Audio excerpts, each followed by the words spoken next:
When you're a kid and you think of a very far-off, magical place, this is it, a mysterious island shrouded in fog.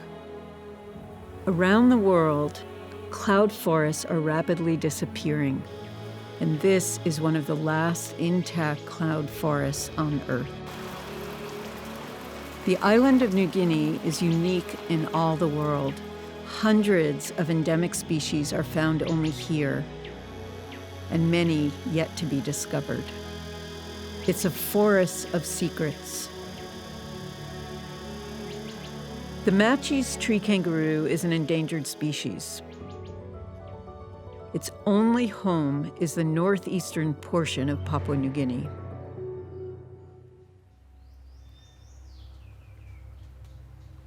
Doing field work in Papua New Guinea is very challenging because it's so remote. And what I'm trying to do is get the world to know about tree kangaroos because they are the flagship species for cloud forests on the island of New Guinea. Tree kangaroos are elusive and make their homes high up in the dense moss-covered canopy. You can walk right underneath one and never know it's there.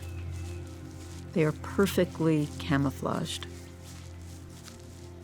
And you cannot actually observe their behavior directly, which is, as an animal behaviorist, is very frustrating.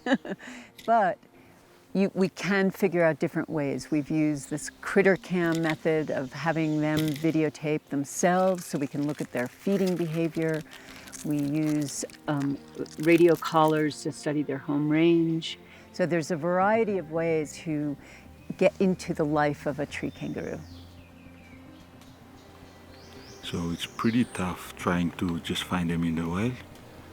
And like I say, sometimes it's just totally camouflaged. So you just pretty hard to see where they're and all that. But with the locals, we have some good locals that have this sharp eye that they could really spot. The best trackers are local hunters who have an intimate understanding of the forest and these animals. If we can successfully capture a tree kangaroo, it will give us a chance to test out a new kind of GPS collar.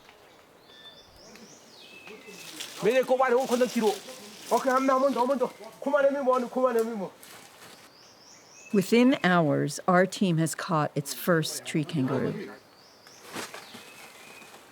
The tree kangaroo is unharmed and tucked safely away in the bag.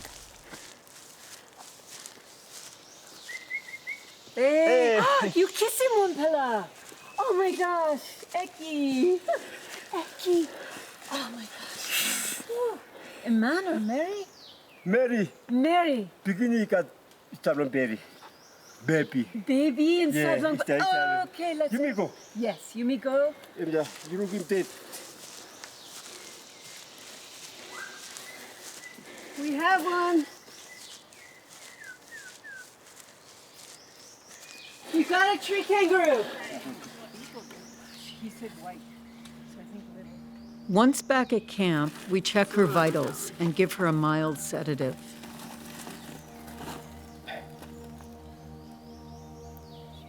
Then we begin collecting as much information about the health, genetics, and overall physical condition of our new study animal. The biggest surprise is this female has a tiny baby, a very young Joey, only about a month old, and still attached to the teat in the mom's pouch. So for the first 3 months of life, it's attached to the teat. It doesn't come off. It's like continually suckling. Yeah, it's like another pregnancy. And tree kangaroos are adapted for life in the trees. Some of the things that make them special are their long claws, which are really good for climbing the trees. They've got very rough pads on their feet for climbing those trees. Also, they have a long tail, but it's not prehensile. It's used for balancing.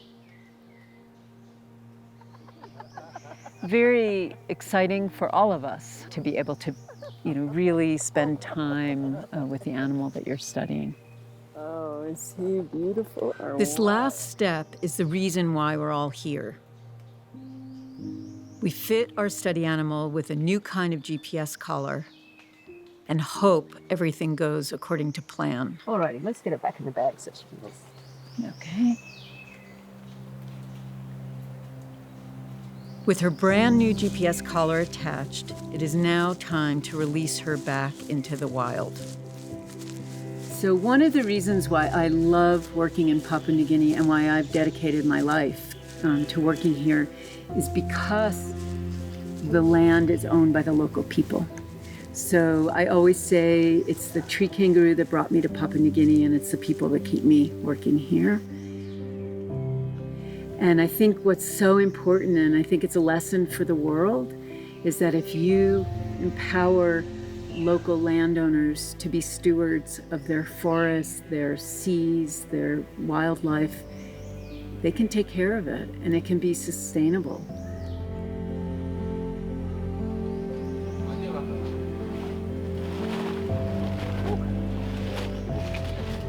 Okay, see you. No. Bye. Nice. Let's for you. Bye. Bye.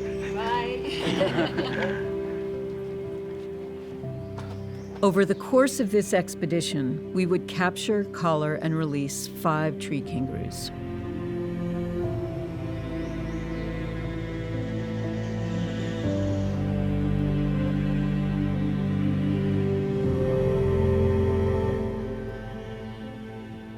We're using these new collars, these GPS collars, and already in the space of a week, we have been able to download some data. So this lemon 0354 remember One name change, things with good responses. And it is incredibly exciting. I mean, I've been waiting for this kind of information for probably 15 years.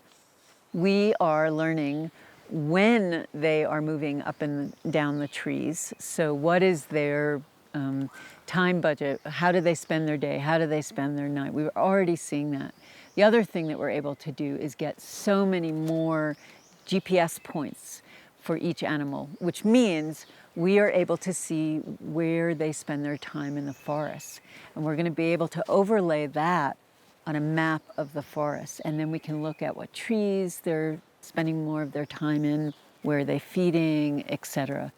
So it's very exciting. And I know, science is bit by bit, but this particular trip has been very exciting because we're trying new technology and we're also getting a better handle on the animals themselves.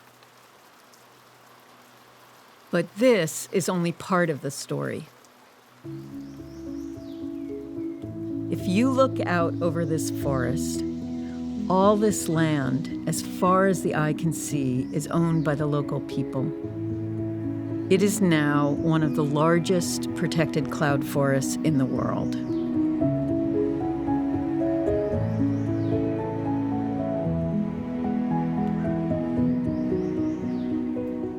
The surrounding villages have joined together to protect and care for these forests and the wildlife within, creating the Use Conservation Area.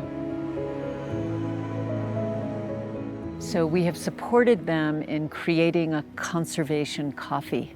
And so there's a new coffee cooperative that's come up in the Use community, and they're very proud to be saying that they are selling Use conservation coffee. And what that's allowing the farmers to do is send their kids to school when they sell coffee. They can get health care for their families, and they're also protecting the forests.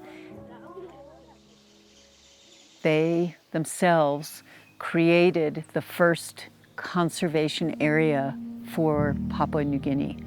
This makes Use a model community for the whole country, and that's something that I'm very, very proud of and proud to be a part of.